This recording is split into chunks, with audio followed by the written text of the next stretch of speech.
After hearing what had happened to women when we toured the film before it aired on OWN, we did a tour. And we went to Chicago and Oakland and New York and DC, went to Philly, Atlanta, other places. And we were listening to women after the screening, and they were talking about the effect that the film had on them. And it hit me then and there that we knew that the subject was deep, but I felt then and there that there were more questions to answer, more answers to be heard, and more women to be, I just think more women needed to be heard about the subject of dark skin, light skin. So I decided to go on and do part 2 of Dark Girls 2 because there still is an issue. I had a young lady hit me up on social media and ask me, when I announced that I was going to do part 2, she said, "Well, Mr. Berry, why are you doing part 2? These women who are dealing with this need to get over it, and I'm 21 years old and I'm dark skinned and I'm beautiful and I never had a problem with it, da da da da da." I'm like, well, okay, that's her opinion, but there are women still dealing with the issue of dark skin and light skin with self-esteem issues. And as long as there is pain, there is time for healing. And I want to be a part of the healing process. So the reason why I did part 2 of Dark Girls is because the healing has not ended. And I want this to be a part of the healing process, part 2. And that's what we deal with in the film. We deal with the film as it deals with the healing process and what that looks like, what it possibly could look like for Black women and women, period.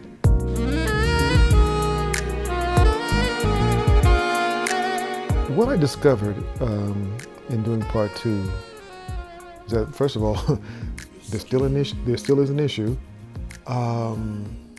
There are stories of pain with a lot of women, and there's stories of glory with a lot of women. And the stories of pain basically came from, believe it or not, a lot of younger women. Young girls I talked to in high schools across the country. They're like 14 to like 17 years of age. And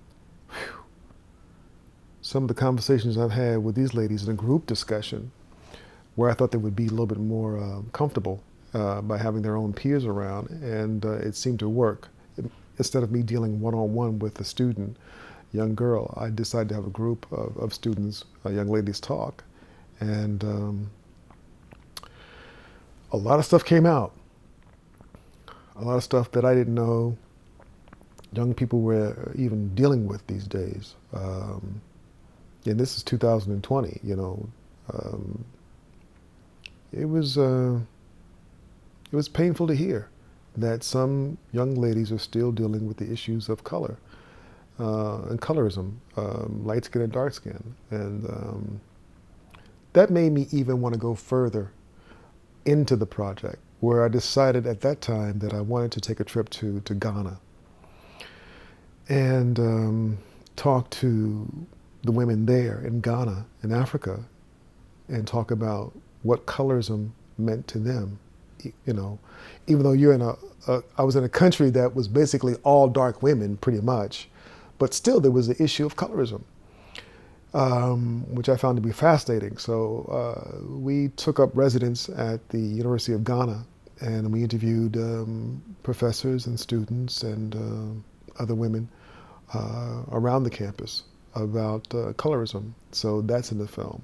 So that gets a different perspective, that the colorism situation is not only dealt with here in the United States, but it's also dealt in Africa and also dealt in the Caribbean, because we went to Antigua also to shoot the documentary. And we found that there's issues in Antigua, in the Caribbean, Jamaica, and some of the other islands dealing with color issues also.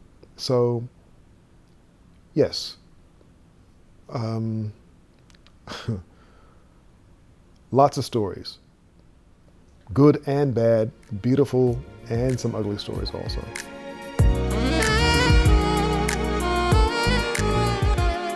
The issue that I found that was connecting in all three places, United States, Ghana, and the Caribbean, was the fact that the issue of self-esteem was the common thread that ran through all of them. The issue of self-esteem and way that women look at themselves because of media, because of historical fact, historical oppression, and because of what some men have done to sisters also is a big, big issue. What we have said or what we didn't say to sisters about color, dark skin, light skin, choosing one or the other, and saying that the other one is bad, the other one is good. So we had a lot to deal with that also, as we as black men have to own that up to that situation. Not all of us, black men, think like that, or feel like that, or have done that. Not all of us. But there are enough men who have done it to leave scars on sisters. And probably because they don't like who they are. That's probably why, well, pain people, so, you know, so that's probably part of the issue.